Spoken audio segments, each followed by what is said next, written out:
Hello friends, అందరూ ఎలా ఉన్నారండి? ఈరోజు మన రెసిపీ వచ్చేసి క్రిస్పీ ప్రాన్స్ అండి. రెస్టారెంట్ స్టైల్లో ఎలా డీల్ చేసుకోవాలో చూద్దాము. అంతకంటే ముందు వెల్కమ్ బ్యాక్ టు అమ్ములూస్ విత్ బన్ను ఛానల్. దీనికి మనకి ఫస్ట్ కావాల్సిన పదార్థాలండి. దీనికి మనం ఆల్ పర్పస్ ఫ్లోర్ అంటే మైదా ఒక 3 టీ స్పూన్స్ తీసుకొని తర్వాత కార్న్ ఫ్లోర్ ఒక 2 టీ స్పూన్స్ తీసుకోవాలి.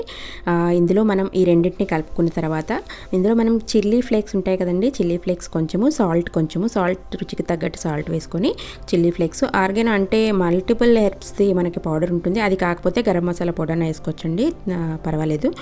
సో ఇవన్నీ మనం బాగా మిక్స్ చేసుకున్న తర్వాత పౌడర్ లాగా చేసుకుని పక్కన పెట్టుకోవాలి. తర్వాత ఇవి ప్రాన్స్ మనం క్లీన్ చేసుకొని కింద టైల్ పార్ట్ మనము కట్ చేయకుండా ఇలా ఉండాలంటే, అంటే మనం క్రిస్పీ ప్రాన్స్ రెస్టారెంట్ స్టైల్లో చేసుకుంటాం కాబట్టి మనం ఇలా ఉంటే బాగుంటుంది. సో మనకి ఈజీగా చేయడానికి. సో దాన్ని కొంచెం కట్ చేసుకున్న తర్వాత దాన్ని ఇలాగ మనం ఈ పౌడర్ని మొత్తం కోట్ చేసేయాలి. దీనికి ఇలా కోట్ చేసేసిన తర్వాత ఈచ్ అండ్ ఎవ్రీ మొత్తం కోటింగ్ బాగా పట్టేటట్టు ఫుల్గా మనం కోట్ చేసుకుని అన్నీ ఇలాగే చేసుకొని మనం పక్కన పెట్టేసుకోవాలి.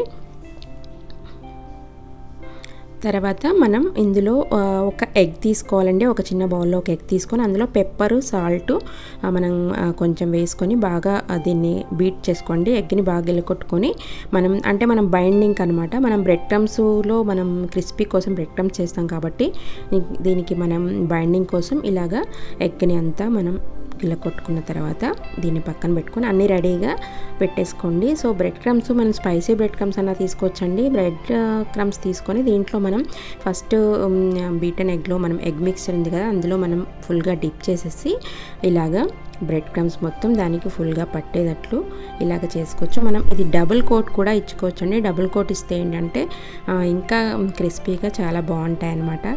సో ఇలాగా అన్నీ ఇలాగే రెడీ చేసేసుకొని పెట్టేసుకోవాలన్నమాట. సో తర్వాత మనం డీప్ ఫ్రైడ్కి ఆయిల్ తీసేసుకొని ఒక్కొక్కటిగా ఇందులో వేసేసుకొని ఇలాగ ఫ్రై చేసేసుకోవాలి. ఇలా ఫ్రై చేసేసుకున్న తర్వాత మీరు డబుల్ టైం మళ్ళీ ఇంకొకసారి ఫ్రై చేసుకున్నా కూడా మనం ఇది క్రిస్పీనెస్ చాలా బాగా వస్తుందండి. పిల్లలు చాలా ఇష్టపడి, నాన్ వెజ్ ఫుడీస్ అంటే నాన్ వెజ్ తినేవాళ్ళు చాలా ఇష్టపడి తింటారు కదా ఇది. సో రెస్టారెంట్కి వెళ్తే ఫస్ట్ మనం ఆర్డర్ చేస్తారు కదా అందరూ, సో అలాగే ఇంట్లో మనం ఈజీగా రెడీ చేసుకోవచ్చండి. మామూలుగా మనం దొరికే ప్రాన్సే, అవే కొంచెం టైల్ పార్ట్ మనం క్లీన్ చేసుకుంటే సరిపోతుంది అనమాట. సో ఇలాగ అన్ని టర్న్ చేసుకొని గోల్డెన్ బ్రౌన్ కలర్ వచ్చేంత వరకు వేపేసుకొని తీసుకొని మనం పేపర్ నాప్కిన్లో పెట్టేసుకుంటే ఆయిల్ అంతా అబ్జర్వ్ అయిపోతుంది. సో దీన్ని మనం టమాటో కెచప్ కానీ లేకపోతే గార్లిక్ సాస్తో చాలా బాగుంటుంది. సో గార్లిక్ సాస్ కూడా తీసుకొని మనం ఇలాగ సర్వ్ చేసేచ్చండి వేడివేడిగా. సో ఇంకా రెస్టారెంట్లో మనం ఆర్డర్ చేయాల్సిన పని ఏమి ఉండదు కదా. So Emmy sea food snack friends, మీరు కూడా ట్రై చేయండి. పిల్లలు ఇష్టపడే స్నాక్ కదా, సో మీరు కూడా ట్రై చేయండి. ఎలా ఉందో కమెంట్ సెక్షన్లో నాకు చెప్పండి. లైక్ చేయండి, షేర్ చేయండి, సబ్స్క్రైబ్ చేయడం మర్చిపోకండి. థ్యాంక్స్ ఫర్ వాచింగ్ అండి. Thank you so much.